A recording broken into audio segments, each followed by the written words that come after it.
Waalaikumsalam warahmatullahi wabarakatuh. Alhamdulillah hari ini kita bertemu dengan kelompok 4 ya, yang akan menjelaskan tentang melalui videonya tentang demokrasi dan pemilu.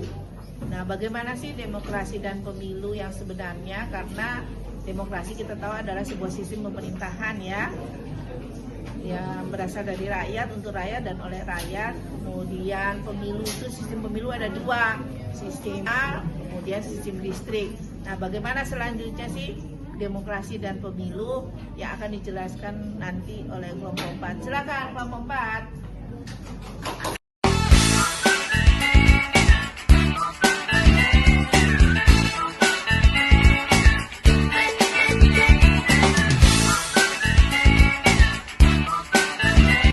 Hai, saya Hayin. Ini kawan saya Justy.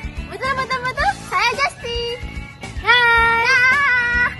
Hai, aku Majda, aku berasal dari Indonesia. Ihau, nama saya Chen. Saya suka.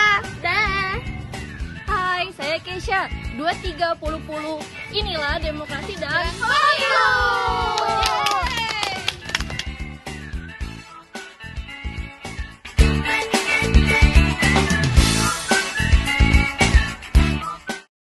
Majda. Iya, kenapa Hain? Kamu dari Indonesia bukan sih? Iya, benar banget. Aku dari Indonesia. Di Indonesia itu pakai sistem demokrasi nggak? Iya, benar banget. Kita di Indonesia memakai sistem demokrasi. Kamu bisa jelasin nggak ke aku apa sih demokrasi itu? Oke, aku bakal ngejelasin apa sih itu definisi dan istilah demokrasi. Di sini aku akan menjelaskan definisi istilah demokrasi. Demokrasi yaitu sistem pemerintahan di mana kekuasaan tertinggi berada di tangan rakyat, yang diartikan sebagai kekuasaan rakyat. Dalam bahasa Yunani, demos berarti rakyat dan krotos berarti kekuasaan. Sebenarnya, para ahli memiliki banyak penafsiran terkait demokrasi. Tetapi yang paling terkenal dan sering kita jumpai tafsiran dari mantan Presiden Amerika Serikat Abraham Lincoln. Katanya, demokrasi adalah pemerintahan dari rakyat, oleh rakyat, dan untuk rakyat. Singkatnya, demokrasi menempatkan rakyat sebagai pemegang kekuasaan. Dalam demokrasi, keputusan penting dibuat melalui partisipasi langsung atau melalui wakil yang dipilih oleh rakyat. Ciri utama demokrasi meliputi kebebasan berpendapat, pemilihan umum yang adil, serta jaminan terhadap hak asasi manusia, dan hukum yang berlaku sama bagi semua warga negara. Seiring berkembangnya zaman, demokrasi mulai diadopsi oleh berbagai negara, dan terciptalah berbagai macam model demokrasi.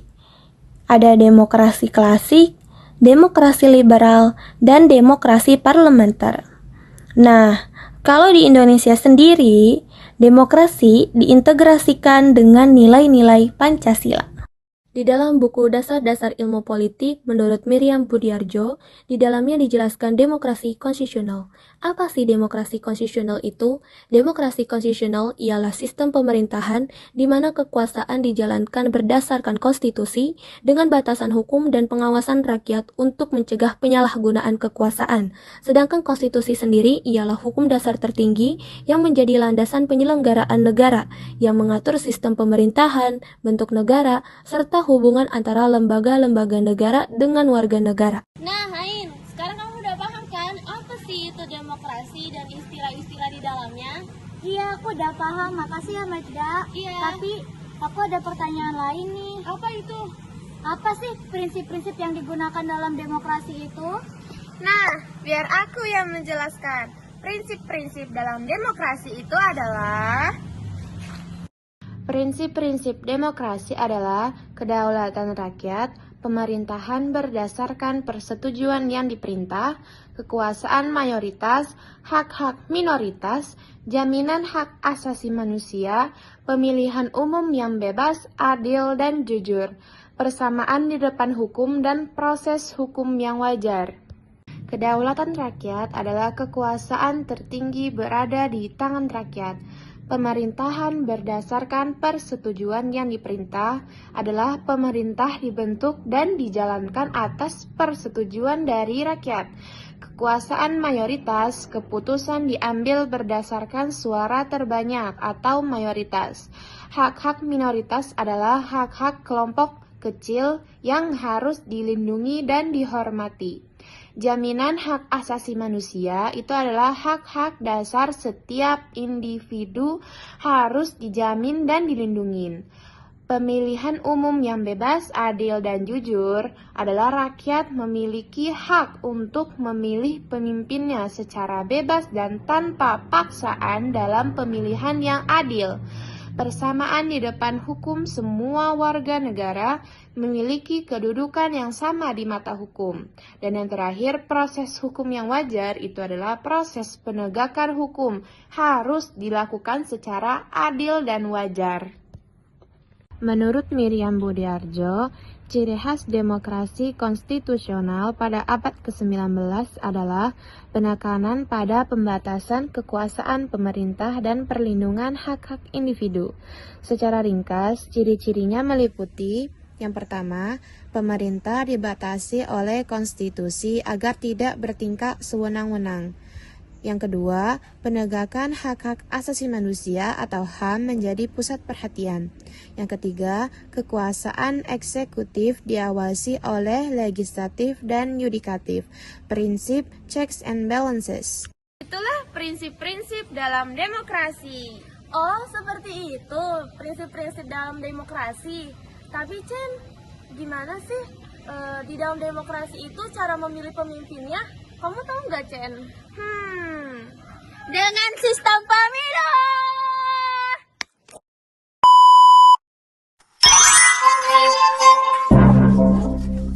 Menurut Miriam Budiarjo, sistem pemilihan umum atau pemilu adalah cara untuk mengubah suara rakyat menjadi kursi di lembaga perwakilan rakyat.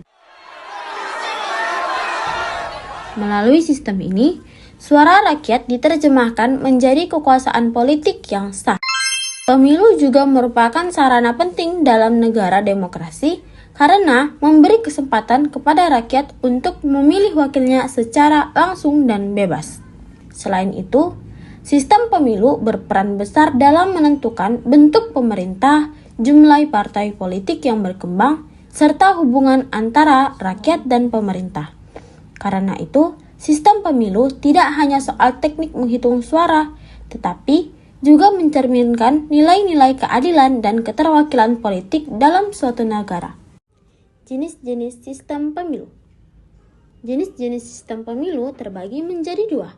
Yang pertama, sistem mayoritas atau sistem pluralitas, yaitu di mana calon partai yang memperoleh suara terbanyak langsung menang. Metode ini banyak digunakan di negara seperti Inggris dan Amerika Serikat. Yang kedua, sistem perwakilan berimbang atau sistem perwakilan proporsional. Jumlah kursi yang diperoleh sesuai dengan jumlah suara yang didapat oleh partai. Sistem ini digunakan di Indonesia karena lebih sesuai dengan masyarakat yang majemuk. Tujuan sistem pemilu. Menurut Miriam Budiarjo, sistem pemilu memiliki tujuan sebagai berikut: menjamin perwakilan rakyat yang adil dan proporsional, mendorong partisipasi politik masyarakat secara meluas, membentuk pemerintahan yang sah, kuat, dan demokratis, menjadi sarana damai untuk menyalurkan kehendak rakyat, dan menghubungkan kehendak rakyat dengan kebijakan negara. Sistem pemilu menurut Miriam Budiarjo bukan hanya sekedar cara memilih wakil rakyat, tetapi juga alat utama untuk mewujudkan kedaulatan rakyat serta keadilan politik dan memperkuat demokrasi. Jadi gitu guys, sistem pemilu itu seperti itu. Tapi sistem pemilu tetap punya kelebihan dan kekurangan. Tapi masalahnya aku nggak tahu ya guys. Aku nggak tahu. Jadi silakan tanya. Kalian tahu? Ada yang tahu nggak? Enggak, kita belum tahu. Ada yang tahu nggak? Nah, kita tahu. Biar kita yang jelasin kelebihan Dan kekurangan sistem pemilu. Aku akan membahas keuntungan dan kelemahan sistem distrik. Keuntungan sistem distrik. Yang pertama, partai biasanya akan bekerja sama. Partai yang tadinya ribut biasanya akan bekerja sama agar bisa menang. Mereka akan menyingkirkan perbedaan agar tidak hancur sendirian. Yang kedua, fragmentasi partai bisa ditebas. Sistem ini dapat menghalangi pembuatan partai baru seenaknya. Sistem ini juga membuat partai-partai jadi sedikit dan besar. Contohnya seperti di Inggris dan Amerika. Yang ketiga, wakil lebih dekat dengan rakyat. Distrik yang kecil menjadikan wakil dikenal dengan rakyatnya dan komunitasnya. Sistem ini cenderung lebih memperjuangkan kepentingan daerahnya. Juga wakil rakyat yang terpilih tidak sepenuhnya bergantung dengan perintah partai. Yang keempat, partai besar makin diuntungkan. Melalui distortion effect, suara dari pemilih lain bisa diikut tersedot. Hasilnya, partai besar yang mendapatkan kursi mayoritas dan mengendalikan parlemen dengan mudah. Apa itu distortion effect? Distortion effect adalah efek penyimpangan kursi. Dalam konteks sistem distrik, pengertian distortion effect adalah partai besar menjadi diuntungkan, namun partai kecil akan makin terhimpit. Yang kelima, mayoritas lebih gampang dicapai. Partai besar dengan mudah mendapatkan kursi dominan tanpa harus membuat koalisi. Hasilnya, pemerintahan menjadi stabil meskipun minoritas terinjak. Yang keenam, sederhana dan murah. Biaya pemilu untuk menggunakan sistem ini lebih ringan dan sederhana. Kemudian, kelemahan sistem distrik. Yang pertama, partai kecil dan minoritas terinjak. Jika suara terpencar di banyak distrik, maka akan susah untuk mendapatkan kursi. Sistem ini hanya berpihak pada yang besar. Golongan kecil mudah tenggelam. Yang kedua, banyak suara yang terbuang. Jika suatu calon kalah di satu distrik, semua pendukungnya hangus, tidak dihitung sama sekali. Bayangkan ribuan orang memilih, namun hasilnya tetap nol. Yang ketiga, tidak cocok di masyarakat yang majemuk. Jika suatu negara dipenuhi banyak etnis, agama, atau kelompok, sistem ini bisa menjadi racun. Hanya yang dominan pada satu daerah yang akan berkuasa, sementara kelompok lain akan merasa tersisihkan. Untuk berhasil menggunakan sistem ini, butuh masyarakat yang homogen dan terintegrasi, seperti masyarakat yang seragam dan tidak terlalu banyak perbedaan dari sisi suku dan budaya. Yang keempat, wakil cenderung sibuk mengurusi daerahnya sendiri. Karena dipilih langsung dari satu distrik, wakil hanya memikirkan kepentingan rakyat di daerahnya. Urusan nasional mudah terabaikan. Mereka lebih peduli dengan suara lokal agar bisa terpilih meski negara secara keseluruhan menjadi korban. Kesimpulannya yaitu, sistem distrik adalah sistem yang sederhana, cepat, dan stabil. Namun di balik semua itu, suara minoritas terabaikan, banyak suara yang terbuang, masyarakat plural bisa terpecah, dan wakil lebih loyal pada distriknya ketimbang bangsa. Kelebihan sistem proporsional. Yang pertama, lebih representatif. Kursi partai di parlemen seimbang dengan suara yang diperoleh. Jika dapat 30% suara, maka kursinya juga 30%. Tidak ada tipu daya partai besar mencuri kursi partai kecil. Yang kedua, lebih demokratis dan egaliter. Hampir tidak ada suara yang terbuang. Semua golongan, bahkan yang kecil pun memiliki peluang untuk duduk di parlemen. Rakyat jadi merasa adil karena suara mereka terhitung. Yang ketiga, minim distorsi. Tidak ada jurang besar antara jumlah suara dengan jumlah kursi. Namun, pada sistem ini tentu saja memiliki kekurangan. Lalu, apa saja kekurangan dari sistem proporsional? Yang pertama, tidak mendorong kerjasama partai. Bukannya membuat partai bersatu, sistem ini justru mempertajam perbedaan. Partai lebih sibuk menonjolkan identitas masing-masing ketimbang mencari persamaan. Hasilnya, jumlah partai terus bertambah. Yang kedua, membuka pintu fragmentasi. Begitu ada konflik, mudah sekali bagi anggota partai untuk terpecah dan membuat partai baru. Mereka tahu partai baru tersebut tetap bisa dapat kursi lewat pemilu. Yang ketiga, pimpinan partai jadi terlalu kuat. Pada sistem daftar calon, siapa yang maju ditentukan oleh pimpinan partai. Akibatnya, wakil rakyat atau DPR sering lebih tunduk kepada perintah partai ketimbang suara pemilihnya.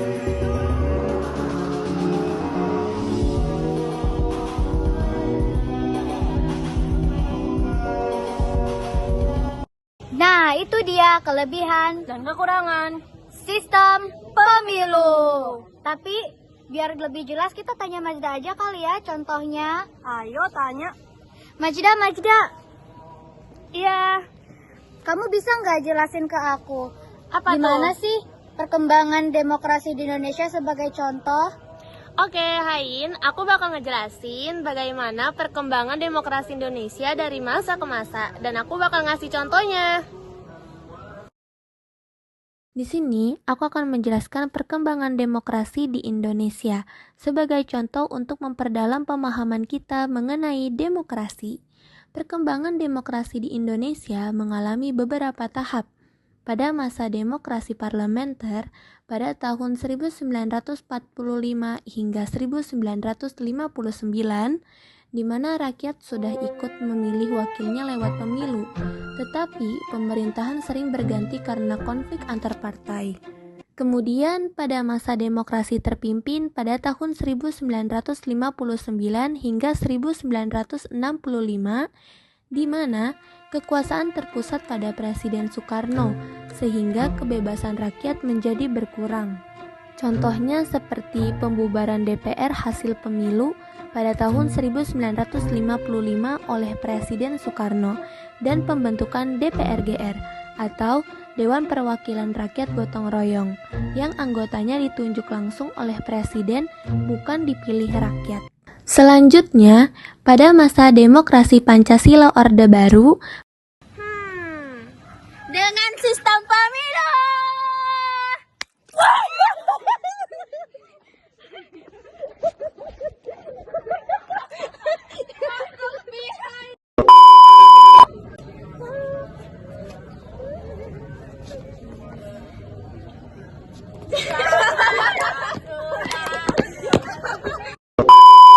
Ya guys, penjelasannya. Mau nanya apa lagi sih? Nah, di situ tuh kan aku bilang kalau misalnya sampai aku bicara. Oh iya. Iya makanya. Tapi dia enggak loh, kau bisa enggak sih? Iya. Nggak bisa ya? Oh, aku nggak bisa ya? nah, itulah prinsip-prinsip dalam demokrasi. Apakah sudah mengerti, Majda? Iya, aku sudah paham kok. Lupa dia lupa. Dia aku udah paham. 1, 2, 3. Nah, sekarang kamu udah paham kan apa sih itu demokrasi dan istilah-istilah di dalamnya? Iya, aku udah paham. Tapi aku ada pertanyaan lain nih. Apa itu, Hain? Apa sih prinsip-prinsip yang digunakan dalam demokrasi itu? Apa ya? Nah, jadi Nah, Hain, kamu sekarang udah paham kan apa sih itu definisi dengan Oke, kalau gitu gimana cara menentukan pemimpin dalam sistem demokrasi? Terus nanti Jasi masak. Nah, biar aku yang jelaskan. Jadi, biar aku jelaskan. oh iya bener, nanti langsung pindah, nanti langsung shot aja Jasi ke sini gitu. Oh, gini aja. Set gitu. Majda, ya, kamu orang Indonesia kan? Iya. Kenapa? Di Indonesia pakai sistem demokrasi bukan sih? Iya. Demokrasi itu Hai, aku Majda. Aku berasal dari Indonesia. Aku Chen. Saya. Hai, aku Ulang. Coba gimana caranya? Senin, Selasa, Rabu, Kamis beda. Gimana itunya? Perkenal openingnya.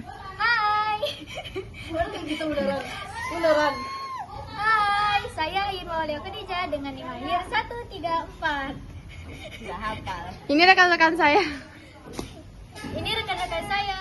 Hai. Saya Majda. Aku tidak yakin kamu betul-betul berani depan kamera.